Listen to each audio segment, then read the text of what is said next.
Kontrak saya adalah mewakili mewakili dengan kerajaan langit untuk satu padu manusia, tak kira bangsa dan tak kira agama. Bagi kaum saya, kaum Melayu. Orang Melayu je. Termasuk Indonesia, dia orang faham bahasa saya.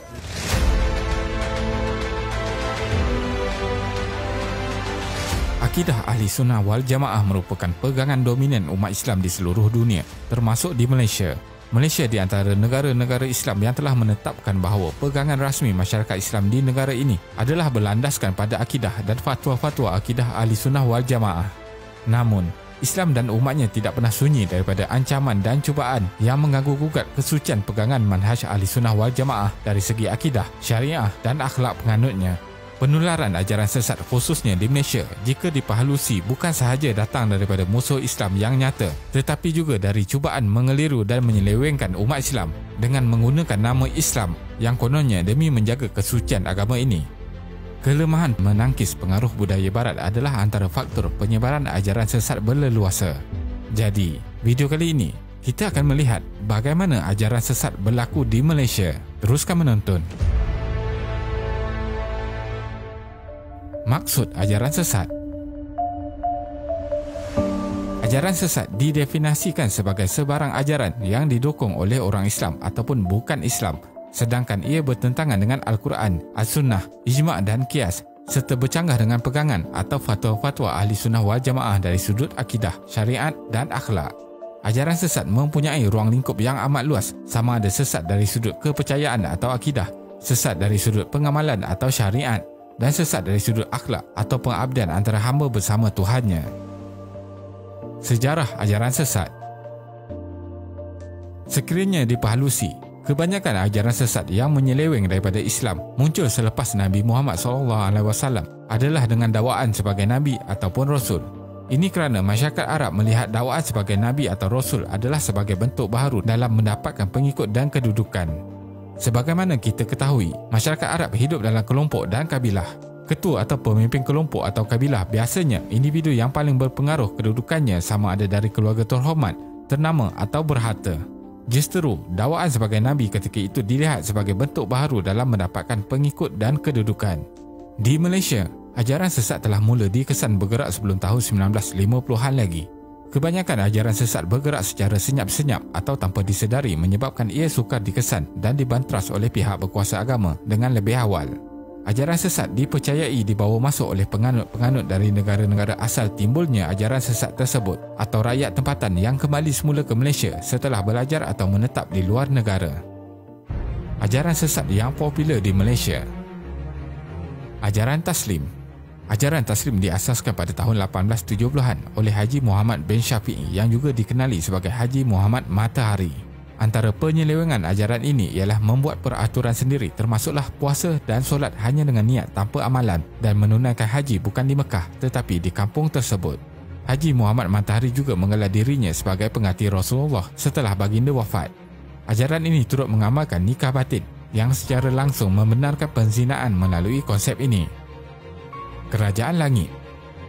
Pada tahun 2001, Malaysia digemparkan dengan sebuah ajaran sesat dinamakan Kerajaan Langit yang diketuai oleh Arifin bin Muhammad atau dikenali Ayah Pin. Ajaran ini berpusat di Besut, Terengganu. Rumah ibadat agama ini dikelilingi pelbagai replika seperti teko, tempayan, payung dan bulan sabit. Dianggarkan semua kos untuk pembinaan ini bernilai jutaan ringgit. Pada tahun 2002, pengikut kepada ajaran Kerajaan Langit mula mencecah ribuan orang. Bukan sekadar mempunyai pengikut di dalam negara, Ayah Pin turut berjaya menarik minat orang daripada luar negara, termasuklah golongan Paderi dan Sami. Walaupun Ayah Pin bukanlah daripada golongan cerdik pandai, malah dikatakan buta huruf, tetapi dia berjaya mendapatkan sokongan padu sehinggakan mampu membangunkan kawasan Kerajaan Langit. Saya berjumpa dengan Ayah Pin sendiri di langit saya jumpa. Saya beramal, kemudian masuk di alam sebalik mata dia panggil. Alam Bazrah dipanggil alam sebalik mata. Saya melalui Madinah. Kemudian saya pergi ke Mekah. Daripada Mekah saya naik ke atas dan saya bertemu sendiri dengan Ayah Pin di istana dia. Jadi Ayah Pin ni adalah Tuhan bagi saya. Ayah Pin menyifatkan dirinya sebagai wakil Tuhan segala agama, manakala pengikutnya pula menganggap Ayah Pin sebagai Tuhan yang menerima wahyu daripada langit dan segala yang dibuatnya adalah berasaskan wahyu berkenaan. Jawatan Kuasa Fatwa Majlis Agama Islam dan Adat Melayu Terengganu mengeluarkan fatwa bahawa ajaran dan pegangan Ayah Pin adalah palsu, sesat dan merosakkan akidah. Pada tahun 2016, Ayah Pin telah meninggal dunia ketika berusia 74 tahun kerana sakit tua. Walaupun beliau sudah tiada, tetapi saki-baki pengikutnya masih lagi ada sehingga hari ini dan mengamalkan ajarannya. Rasul Melayu. Malaysia juga pernah digempalkan dengan seorang individu yang membuat pengakuan secara terbuka di mana mendakwa dirinya telah dilantik oleh Tuhan untuk menjadi Rasul kepada orang Melayu. Pada hari yang sama juga, individu ini terus ditahan oleh pihak berkuasa. Menurut laporan, ajaran ini diisytiharkan sesat sejak tahun 1991 lagi. Antara penyelewengan dalam ajaran ini, beliau mendakwa bahawa Rasulullah hanya untuk orang Arab sahaja dan surah Yasin diturunkan khas kepada dirinya. Mulai pada hari ini dan di saat ini, saya dengan resminya melepaskan jawatan saya sebagai Rasulullah kepada rakyat negara Malaysia. Pada Oktober 2009, Mahkamah Tinggi Syariah memerintahkan Abdul Kahar dipenjara 10 tahun, denda sebanyak 16,500 dan 6 sebatan bersabit kes penyebaran ajaran sesat. Beliau memohon maaf kepada Sultan Selangor selaku Ketua Agama Islam Negeri dan umat Islam yang terguris hati serta terkeliru dengan ajaran salah yang dibawanya. Walau bagaimanapun, nampaknya Abdul Kahar kembali aktif sehinggakan dia ditahan lagi pada September 2020. Seiring dengan teknologi, ajaran ini kembali dengan modus operandi baru dengan berinteraksi bersama pengikutnya dalam WhatsApp dan Facebook. Tuhan Harun.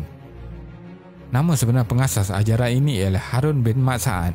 Harun dikatakan mempunyai seramai sekitar 312 orang pengikut setia yang mempercayainya.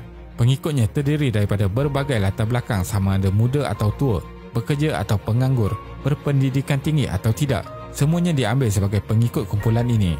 Harun pernah mengakui dirinya sebagai Tuhan dan juga Imam Mahdi. Namun apa yang menarik ke atas kumpulan ajaran ini adalah konspirasi pembunuhan penguatkuasa agama Islam Pahang.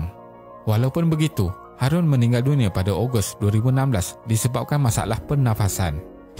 Kesimpulannya, ajaran sesat adalah suatu gejala atau permasalahan yang amat berat di sisi Islam. Ini kerana gejala tersebut melibatkan persoalan akidah yang akan menentukan kedudukan seseorang manusia sama ada dia tetap beriman ataupun telah terkeluar daripada Islam. Sesuatu yang pasti ialah ajaran sesat begitu mudah berlaku dan tersebar di kalangan masyarakat. Namun yang jelas di sini, penyebaran ajaran sesat mengakibatkan suatu implikasi dan ancaman yang cukup besar kepada masyarakat dan negara. Menurut perspektif Islam, sesiapa yang terlibat dalam ajaran sesat, akidahnya pasti terjejas, iaitu ia boleh menyebabkan seseorang itu terjerumus dalam syirik dan kadang-kadang ia boleh menyebabkan seseorang itu murtad. Terima kasih kerana menonton dan jangan lupa subscribe. Jumpa lagi.